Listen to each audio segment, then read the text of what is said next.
Alright, YouTube. There seems to be some issues with the left believing that Obama could have committed these transgressions against Trump. The transgressions I'm talking about are recording his Trump Tower, his place. And why are they so unwilling to believe this happened? I mean, hasn't anyone ever heard of a man named Edward Snowden? Well, let me tell you about Edward Snowden. Edward Snowden was an NSA contractor who worked for the CIA part-time. He released information that the NSA were violating were unconstitutionally hacking into your communication between your friends and family, whomever, it doesn't matter. They did your email, they did your phone calls, they did everything. And he released this. And the Obama administration was complicit in this. Everything that was released was under Obama's administration.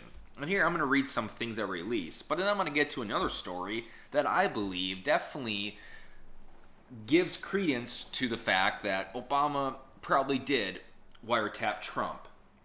And he did it not for the reason of trying to determine if Trump was indeed colluding with the Russians, but he did it in a more maleficent manner. He did it more for nefarious reasons that he feared that Trump was gaining ground, and if Trump got in the White House, they had to do everything they could to make sure he was impeached, to make sure they could bring down the Trump administration, which would savior Obama's administration, his whole policy of fundamentally changing America, which at the time, no leftists seemed to mind. But now we have people like Loretta Lynch saying that Trump is trying to change everything. In her little speech she did where she's inciting violence on the streets, she was making these claims that are completely unfounded. And then you look back and she didn't say shit about Obama saying he's going to fundamentally change America. He said that word for word. But anyways, here are some things that Edward Snowden released. I'm not going to read them all because there is a lot, as you can tell. But let's just look at some. The NSA accessed and collected data through backdoors into U.S. internet companies such as Google and Facebook with a program called PRISM. An 18-page presidential memo shows Obama ordering intelligence officials to draw up a list of overseas targets for cyber attacks. I mean, look at all these. There's a bunch of them. The U.S. government spies on at least 38 foreign embassies and missions using a variety of electronic surveillance devices. It's in here as well, but what also they did was they wiretapped the European Union in New York. They hacked the phones of the French president in 2012. They hacked the phones of German Chancellor Angela Merkel. They have done this to our own allies, and not only just the citizens of our allies, but the actual leaders of the nation. Is it that far of a stretch to believe that they would do this to a man that Obama said is unfit for presidency?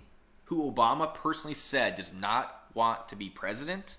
It's really not that far-fetched. You just have to really accept it. You have to just look at what Snowden released. And if Snowden doesn't convince you, we can go back to the DOJ. What happened with the DOJ in 2013? You guys remember Eric Holder? He was responsible for Fast and Furious, which got a border agent killed named Brian Terry. Well, this guy, you probably don't remember that he lied under oath to Congress. This guy makes Jeff Sessions. I don't think anything's wrong with Jeff Sessions, but the leftists, if the regressives think Jeff Sessions is bad, they should really do some research into this douchebag. They would be shocked. But the thing is, they already did their research, but they don't care about him because he is on their side. If this guy was Trump's AG and he was Republican, he was right-wing, you can bet he would never make it as an AG for a month. But no, since he's under Obama, he's under the socialist Obama, he is acceptable to the regressive ideology. So, back to this now. James Rosen is a reporter for Fox News. First, let's go here.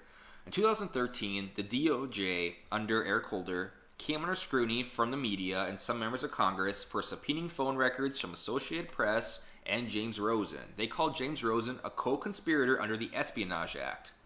But then we can read on a little bit about this now. So, James Rosen, I won't read this all, reported that basically what happened was they used the guise that James Rosen was leaking information about North Korea. So they said he was a criminal co-conspirator under the Espionage Act, so they could do ongoing surveillance about him, and he wouldn't know anything about it. An editorial board of the New York Times wrote, With the decision to label a Fox News television reporter a possible co-conspirator in a criminal investigation of a news leak, the Obama administration has moved beyond protecting government secrets to threatening fundamental freedoms of the press to gather news. The Washington Post stated, "The Rosen affair is as flagrant an assault on civil liberties as anything done by George W. Bush, and it uses technology to silence critics in a way Richard Nixon could only dream of. To treat a reporter as a criminal for doing his job, seeking out information the government doesn't want made public, deprives Americans of the First Amendment freedom on which all other constitutional rights are based." As for Eric Holder, this is pretty interesting. Days prior, on May 15th, Eric Holder testified under oath in front of the House Judiciary Committee that he recused himself from the leak investigations to avoid any appearance of a conflict of interest. Holder said his deputy AG, blah blah blah, took charge. When questioning turned to the possibility of journalists being charged under the Espionage Act, Holder stated, "With regard to the potential prosecution of the press for disclosure of material, that is not something that I've ever been involved in, heard of, or would think would be a wise policy." Well then, NBC confirmed that Holder had personally signed off on the Rosen case.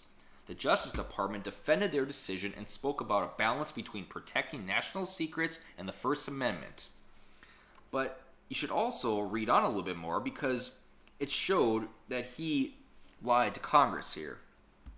He lied under oath about it.